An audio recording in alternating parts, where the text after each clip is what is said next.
Did you know Staten Island once had its own boogeyman? A name whispered by kids to scare each other. Cropsey. But unlike most legends, this one turned out to be real. For years, people said Cropsey lived in the woods behind the old Willowbrook State School, an abandoned asylum where darkness never left. Parents warned their kids not to wander too far because sometimes children disappeared. Then, in the 1980s, they found him.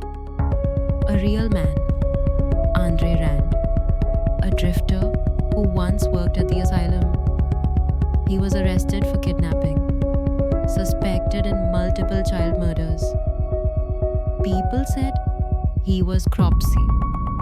The legend had a face, but even after Rand was locked away, the stories didn't stop. People still saw a tall, hook-handed figure wandering the woods at night. And some say the real Cropsey wasn't a man at all, but something that used him. So if you're ever near the ruins of Willowbrook,